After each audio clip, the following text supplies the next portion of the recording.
let's see, what kind of position should a recent CS grad apply to? Anything that says software in it. 8 years experience, 10 years experience, 30 years experience required. Apply to all of them. Apply to everything that looks cool. You never know what they're looking for. You never know what they're going to say. Okay, why not? Where do I want to go in the world? I do.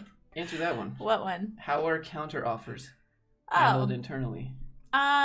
Like if you want to counter before you quit, you can try that for sure. If they like you enough, they're going to go for it and try to bring it to HR or their next level manager to push for more money if they want to keep you. But I mean, honestly, they're not usually going to come up and match what you're being offered somewhere else. You're going to have to go get another job. If you want to raise, get another job. That's what I tell everybody. It's what I tell my family, my friends, myself. Why do companies ask equal opportunity questions such as sexual orientation, gender identity? What information? What does this have to do with the job? It doesn't. Usually, yeah, you don't have to answer any of those questions. Those are optional for sure. If there's a red asterisk or something like that on your application, that's going to stay within HR anyways. It has nothing to do with anything other than your benefits. Benefits are the only things that are decided by that. Also, if you want to confirm or deny one way or another, we report on candidates that we're hiring. It's same reason why we have to report to the government for different nationalities that we hire, how many age group we have hired at the moment, gender, things like that. The government makes us report on those things. And a lot of it has to do with your benefits. So otherwise, you don't have to say. It's just like if you're in the military, it asks you, are you a veteran? You don't have to say if you're a veteran. If you have a disability, we ask you, but you don't have to say it. You can deny anything all you want. It might come in handy for you later to tell us you have a disability so we can, apply for something for you. Like, do you need a footrest for, ergonomic reasons because you're 4 foot tall? Then, yeah, we'll order you something. But otherwise, you don't have to say anything about it. Have you ever had a new hire quit because they got a better job offer? Oh, for sure. I did that. Yeah. I did that same day I started my first job. No, and that's advice I give, my friends. One of my girlfriends asked me about that recently. She's like, do I take this job or do I keep looking? I'm like, no, take the job, keep looking. And if you get offered more money, which I'm sure you will, say never mind to the other one. But that way you have a backup and you have something just in case it doesn't line up. But yeah, that happens all the time. No harm, no foul.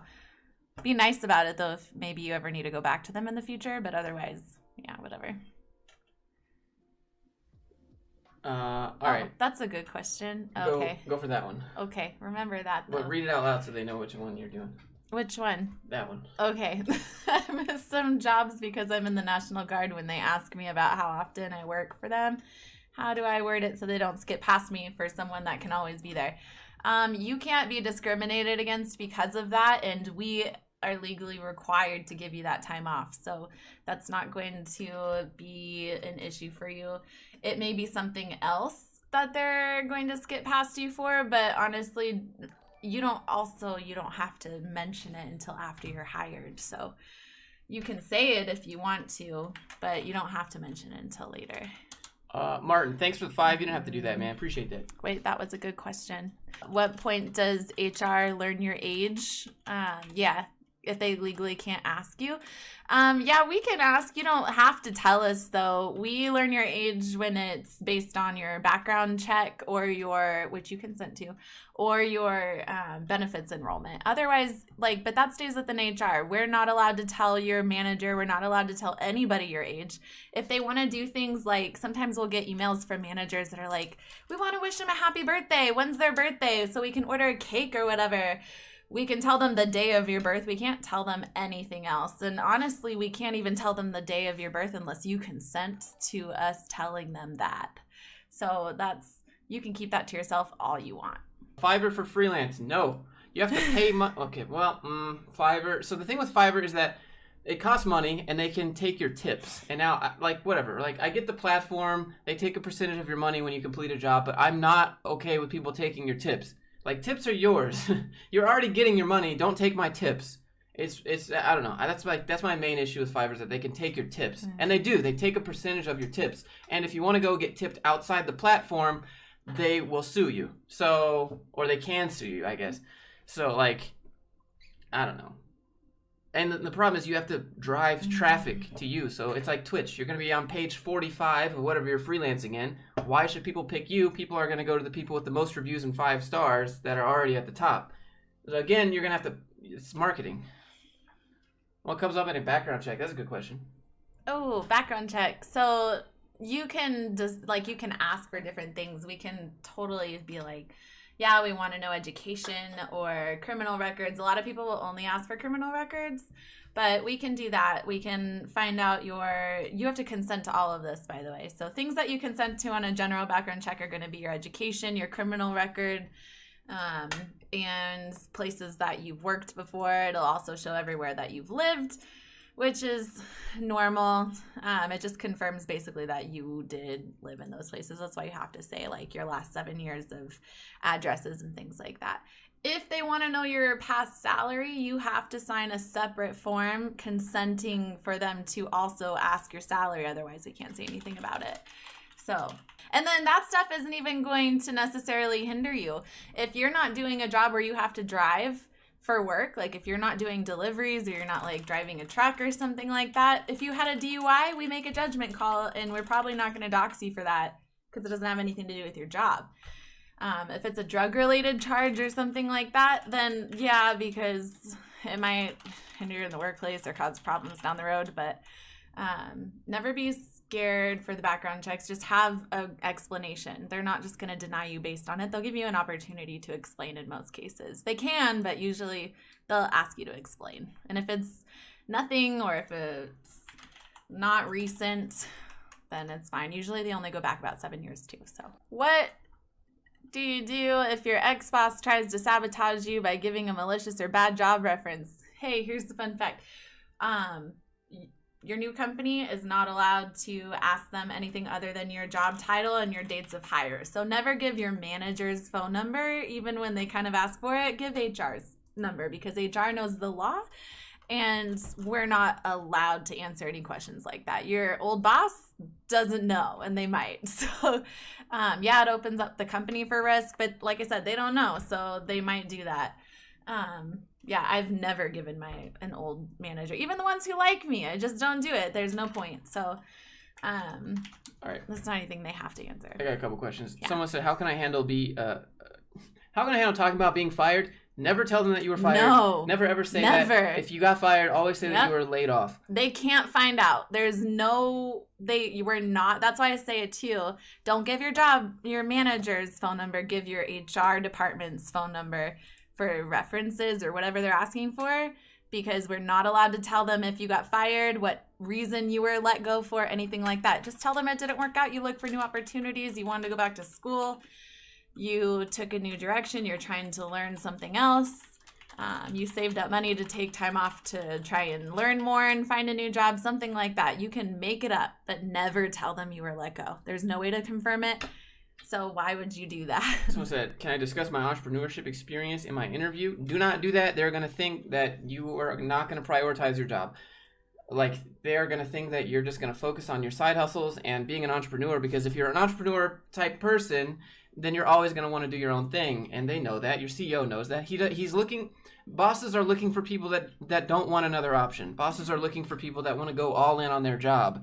Bosses are not looking for people that want to have side hustles or even have side hustles. That's why you don't talk about your side hustles. Bosses are looking for, I don't want to say slaves, but like basically they're just looking for good boys. They're looking for dedication. That's what they're looking dedication. for. We're just looking for someone that's fully dedicated. Play the game. I mean, it sucks. Yeah, you might feel like a brown noser from like all of your tortured days in high school, but play the game. If you want a job, you want to make the money, like, play it. Don't try to be self-righteous just because you feel like work is not the place for that. And that sucks. I know it. But listen, if you want to work in the corporate world, that's the way it goes. If you don't want to play the game, make your own job like Josh did. Should I take self-startup off my resume? Yes, because if you have a startup on your resume, don't do that. Then they're going to wonder why it failed and why you're not still there. It's like put the name of the company. You put that you worked there. Yeah. If you have a company, put that you're a worker of the company, because they're going to say, okay, well, your company failed, so you're probably a crappy worker. You're probably a crappy boss. You probably don't know what you're doing with your business. Why would we want to hire you? Second, they think that you're still going to focus on that when you're at the job and you're desperate for money and to leverage your skills somewhere else. So take that off. Don't do that. Like, can my starting or ending salary be verified through HR? Only the ending salary when you left the company. Only the ending salary. And that's only if you sign a separate form consenting to give your salary. And that goes to your job title too. We can only confirm your last job title. So what do I do personally? I never say, I know some people like to show progression through their jobs. I don't. If I was a manager by the time I left my job, I put manager on my resume and for the entire time I was there for those job dates, because that's all that can be verified anyways. If I was an intern and then I moved into like a regular position, I'm not going to put that I was an intern. I'm going to say I was hired full time at that last position when I was there. It's all that's verifiable. She gets it. What's the best way? The HR secret. Best way to present yourself to a remote job offer. Video resume, bro. Video resume is how you do it, because it's awkward and nobody wants to do it, but remote jobs are all based on trust. They need to know that you're going to be doing the work without them being like looking over the shoulder, you know? Like, which is another good point. Put remote on your resume. Say that you worked remote. That's not verifiable either. I did work remote, so I have, but I would say that you at least worked remotely part-time somewhere in your resume, so they can see that, yeah, you are responsible. You have worked remotely in the past. You've already know how to play that game. So put that somewhere. If you want a remote job, say you've already done it at some point, even a little bit. You don't have to say it was 100% remote, but I mean, have you worked remote right now, even for a day? Did you work from home for a day? There you go. Put it on your resume. Don't say you worked for a day. Just say partially remote. Something like that. It's all about selling yourself, you guys. I know everybody wants to be like 1000% honest, but the truth is nobody else is.